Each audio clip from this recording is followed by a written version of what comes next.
Hello, welcome to Talking Film. This is a bit of a strange new layout that we're going for, and we're not even live this time around because we're, But it's good. It's better. It's improvement. New and improved. yeah. And now you can see our reactions since we're on one screen this time. So that's going to be interesting. But anywho, my name's Daniel, and we have Nick on the other side. I have no idea where he is. Is he in Italy? Is he in England? Is he at my I'm actually in backyard? Who Mexico. knows? You can't tell? This is Mexico. Mexico, huh? No, I'm not in Mexico. Just joking. Um, so, without further ado, I feel like we should get on with the news now. Let's get on with the news. Yes, let's get on with the news. On with the what's the on with the show? Yeah, that's we'll go with The that. show must go on. The show must go on. Yes. And we are going to be talking about the biggest news, of course, is the new Passengers trailer. The very first trailer for Passengers. It's got Chris Pratt and Jennifer Lawrence in it. How can it not go wrong? Nick, have you seen this trailer? I'm really excited for this movie. I think it might be really good. Yeah, I was excited because of the two main actors. I really like the two, like they are basically the two biggest movie stars right now. Ooh, the two big new. Well, actually, Jennifer Lawrence. Remember when nobody knew who Jennifer Lawrence was? Remember that when she was cast in Hunger Games, nobody knew who she was. Yeah, X-Men First Class back those days. Yeah, and now she's like super duper famous everywhere on social media. It's like, Yeah. what? She got paid more than Chris Pratt for this movie, $20 million. Yeah, because she is more famous. Mm-hmm. Chris Pratt's only had a few movies. I mean, both of those been. Yeah, I would say they're probably the two biggest movies of like the past 2 years, with Guardians and Jurassic World. That's true. And who knows where Guardians of the Galaxy Volume 2 is going to go next year? But yeah, now he's in Magnificent Seven as well. So he's definitely stars rising. But but Jennifer Lawrence's star has been in the stratosphere for like what? How long since Hunger Games now? 6 years or whatever? No, 4 years. Yeah, 2012, 2015. Yeah. 4 years. But she's been basically in the spotlight since Winter's Bones, so, or at least Oscar-wise. Yeah, which was 6 years ago, wasn't it? I think she's been known to 2009. I'm pretty sure that one came out. So yeah, but she's been known to people since then. Anyway, so I think that's why she got paid more, but that's neither here nor there. That's a discussion for another topic. But as back to Passengers, yes, looks good. It looks awesome, right? Looks really awesome. I think after quite a lackluster year so far, I don't know about you, whether you agree, but not that I've actually seen very many movies, but this is definitely the least movies I've seen, even like before we started doing everything film. I was still seeing a few movies every summer, and I've seen, it's not just because I'm in Italy and I have restrictions, it's actually because a lot of the movies that I could be seeing just don't interest me as much as movies did last year or the year before, you know.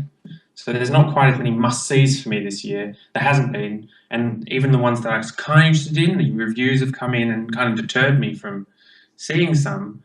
And I think that this year's been very lackluster with excitement for new movies. It's all been reboots and stuff. And Passengers looks original. It looks like something good. I know it's based on a book, isn't it? Something? I have no idea. I don't know what it's based on. But it looks like something I'm like actually excited to go and see, you know. So hopefully I get to see it. But yeah, super excited. I think the end of 2016 will be the best part of the year for movies. It'd be interesting to see how Passengers does with the week of Star Wars Rogue One. Yeah. It does seem like an odd place to put it, doesn't it? Weird counter-programming, because I feel like Passengers kind of is the same audience, almost. You know, Chris Pratt, space movie. It seems like it should belong in October. Yeah. Why did you put October with Gravity and The Martian? Yeah. Or but then we've got the Interstellar release date. Yeah, okay. So, Well, no, it will be interesting because I'm excited for both of those movies, and I will probably, hopefully, see both. Don't know what the release dates are like over on the other side of the world here. They're really weird, FYI. yeah, we don't get it. Release Australia dates. doesn't get it till the 1st of January. I might not. Oh, in January. Wow. Well, if I miss it here, I will be back in the land down under before it goes out of theatres. So that's good. Hmm. I'm sort of wondering what the other characters are in this movie because I know that Chris Pratt and Jennifer Lawrence are the main two we watch, but I'm wondering, like, you get a short glimpse of some of the other actors towards the end of the trailer. I'm wondering how they play into the story since it's mainly focused on these two waking up 90 years early. Even though when I think about it, it does seem it seems like the live action Wall-E, but in reverse. No one's awake. Yeah. No, definitely. I get that sense too. But yeah, no, it does. I'm intrigued. I like the fact that I don't know as much about the movie as say other movies. Like I like the fact they're keeping a lot under like wraps about the plot. They're just giving you the basics. You know, the two people wake up early in a whatever journey and meet each other. It's fun times. Yeah. Shenanigans ensue. Yeah, it'll be interesting to see how Passengers does. So, of course, we have to move on to another trailer, which I don't think you've seen, and that is 50 Shades Darker. I have not seen this, so you're right. I don't really plan on seeing it either. So I haven't even seen the first movie yet, so maybe I should watch that. yeah, But I saw the I trailer. never plan on seeing the first movie. I saw the trailer, and it I don't know, like I'm losing my words here. 50 Shades will do that to you. It doesn't make me want to watch the first one. It looks weird. It has like this paranormal sort of vibe with this girl coming out of nowhere. I don't know. Oh well, that's what 50 Shades of Grey was all about. Each to their own. But from what I've heard and what I've read, although I haven't read the book, I've seen excerpts on Twitter and stuff and articles online. I don't want to give any money to E.L. James. Like, full stop. Like, I don't think she deserves it. She wrote some fan fiction for Twilight, then changed the name and the names and stuff and released it as an original thing called 50 Shades of Grey, and the rest is history, and it became one of the best-selling books of all time. And the movies, interestingly, the trailer you mentioned, I did read somewhere that it had more views in the first day than any other trailer ever. Yeah, is that that's right? the reason why I've included it here. It is the most viewed movie trailer on YouTube in the first 24 hours. And not one of those views is mine. The Avengers trailer, at least 7 of them were. Yeah, 114 million views the trailer got in the first 24 hours. And now everybody keeps saying it broke Star Wars' record, The Force Awakens, with 91.6 million views. And the Star Wars one was also, because I think 100 of those were mine. Beauty and the Beast, the teaser trailer for Beauty and the Beast, actually broke Star Wars Force Awakens in the first 24 hours with 92 million views. So, and people keep saying it's a teaser trailer, but it should be counted as a trailer. It's a trailer. Like, sometimes they release teaser trailers 2.5 minutes, and no, they're actual trailers. So, I count Beauty and the Beast as the actual record, the former record holder now. So, yeah.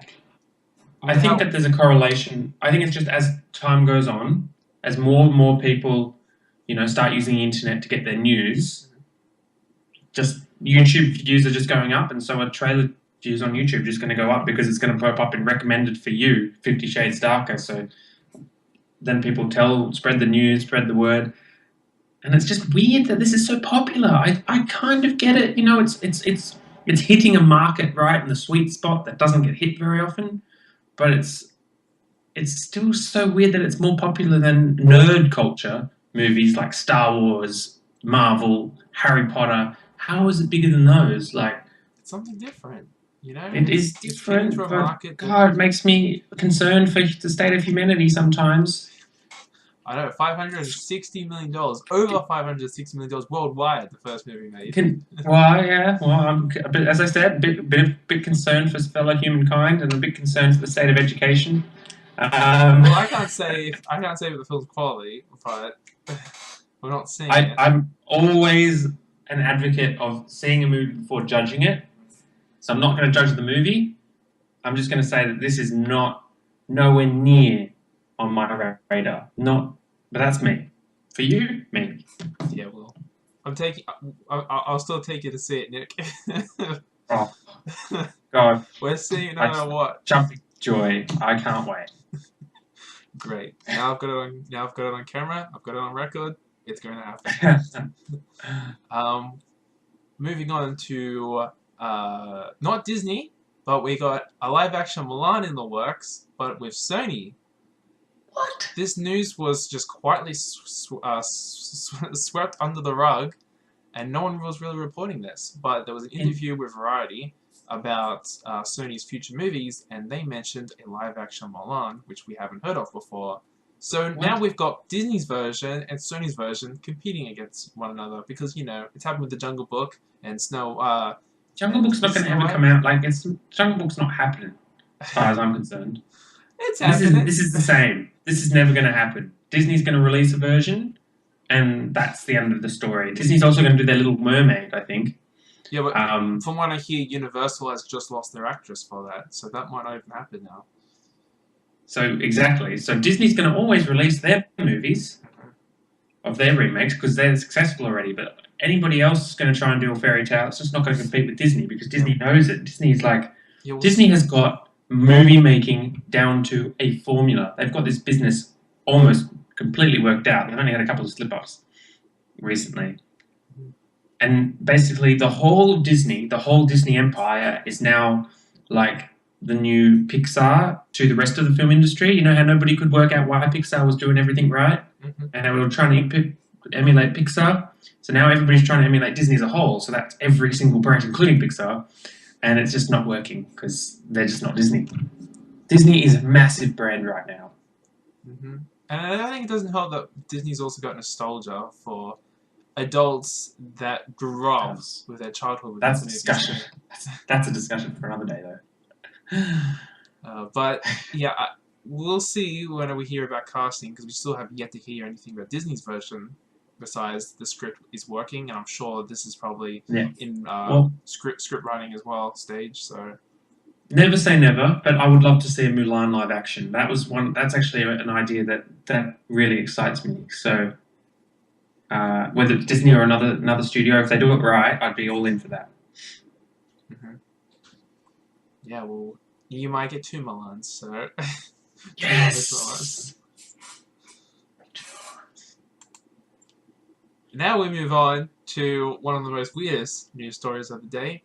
Fox is making a Stan Lee movie. Not a biopic, but like an action-adventure Stan Lee movie set in the 1970s. Is he like a superhero? I have no idea. I haven't had the time to read much into it. I'm going to Google it right now, but... No. That's what they have to do... they should make Stan Lee the main character. They're going to make Stan Lee the main character and have all of the Avengers and Marvel characters cameo in it. Mm-hmm. That would be great. Yeah, because Fox can get those rights, you know? Reverse cameoing. Well, Fox can get at least the Fantastic Four and X-Men cameos. And Deadpool. If we have a Deadpool, if it's got Deadpool, it's going to make like $1 billion. It's actually going to be a Deadpool movie. At the end of the movie, it's going to be Stan Lee ripping off his mask and being like, it's just kidding, it's Deadpool. Well, when I first heard this, I thought this was a biopic. Like, I thought this was like sort of like the McDonald's, the founder, sort of going back into the, you know, the early days of Marvel and how Stan Lee became, you know, I guess, you know, this iconic figure for Marvel Studios. Because, I mean, you hear about him more than the other creators of Marvel. you hear about him the most. And it doesn't help that he's got film cameos as well. Oh, this is just, it's just, a Stan Lee movie just sounds like such a lazy idea. It's like, what haven't we done yet? You know what? I don't think biopic wise, but like, I don't know, just this fictional action adventure movie with Stan Lee just sounds the most bizarre story I've read. That sounds stupid. It sounds absolutely ridiculous. Since I heard that the Cops reality show is being turned into a movie, which was like 2 weeks ago. Can we talk about Milan again? Because that was the only exciting, like, we've had one exciting story, then depressing. I just, come on. I want to get excited about movies again, guys. Now you're just beating dead horses. So you're not excited for this whatsoever, Nick? Not really. It's Stan Lee. This seems ludicrous. Maybe a biopic I could get behind, but this just seems silly. Okay, I got a news article. This is from... what is this from? The Guardian. Apparently, they got the rights for Stan Lee, and they want to depict it in a 007 Kingsman live-action adventure action movie. Right. Why does it have to be Stan Lee? Apparently, it's being made about his life, and yeah, this is the most weirdest. It's going to be a period action adventure movie in the tone of Kingsman and 007. Yeah, so we know that. So that's all we know. It's set in the 1970s, attempting to interest studio executives in producing movies. How's that? This is when I need like a compilation of facepalm gifts, you know, facepalm gift. Those are going to be circulating around our page now. Whenever there's like a horrible news idea, we're using that now. You can gift my facepalm. You turn that into a gift.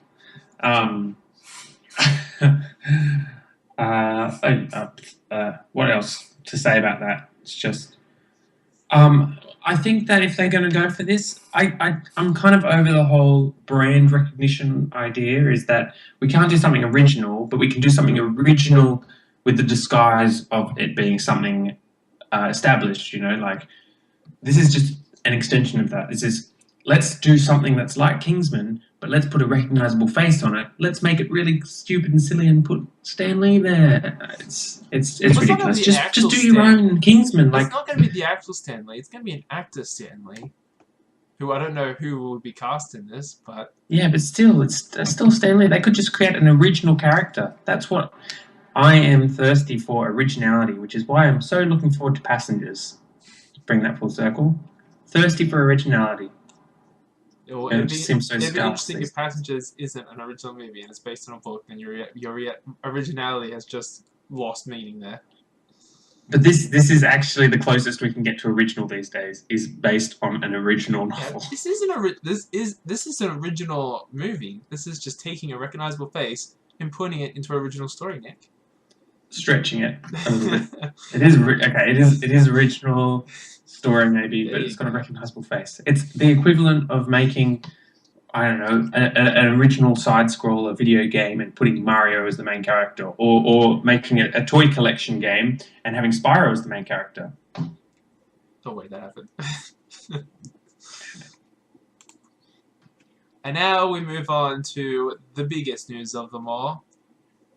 Bill Hader is in Power Rangers! Whoop, whoop. Oh, another Power... It's been a while, hasn't it? We haven't had a Power Rangers story for a while. I know, right? This is good.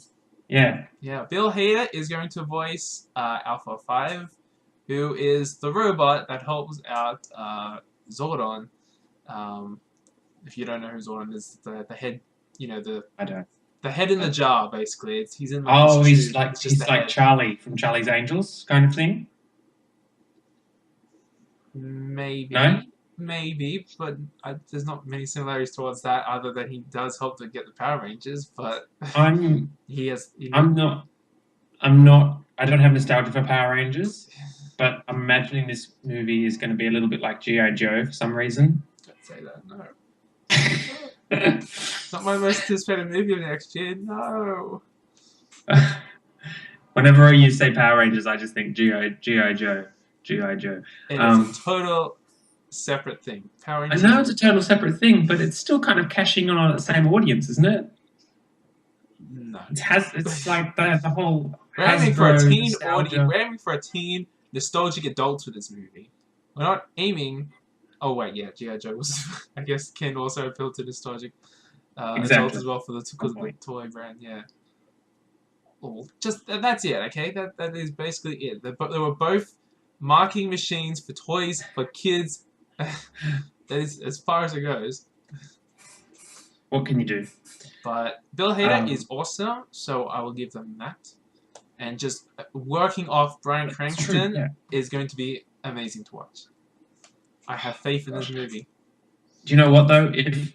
When does this come out next year? Yeah, next year. Yeah, March 2017. We should be getting that trailer very soon. I can't wait. All right. Well, I'm going to watch that trailer, and then I'm probably going to see the movie regardless because I need to get back into seeing all of the movies, good and bad, mostly bad. Not that this is going to be bad, but I have to see everything. It could be bad. For the sake, we've had science. Turbo, a Power Rangers movie. The second Power Rangers movie is horrible. So it could be bad. This movie, but I'm hoping it's good. Yeah. Well, I'm gonna make an effort to go and see this next year. Okay, so rest assured that you will have my opinion, people. You will have my opinion. I'm not optimistic, but you are, so that's good. People in the comments are going to say, yeah, but what about the Finding Dory review you promised us?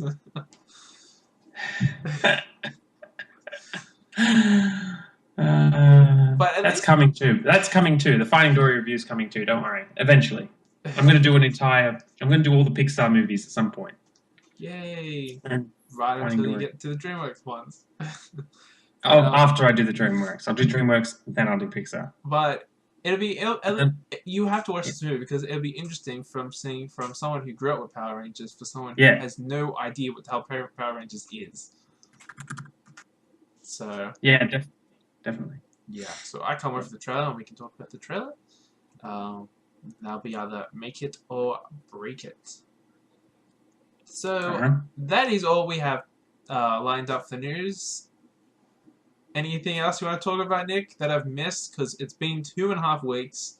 There have been some other news that I've missed. There's been minor news. Like Rings. There's a reboot Rings movie that got pushed from October to February next year, even though they released the trailer, and it does not look good. Yeah.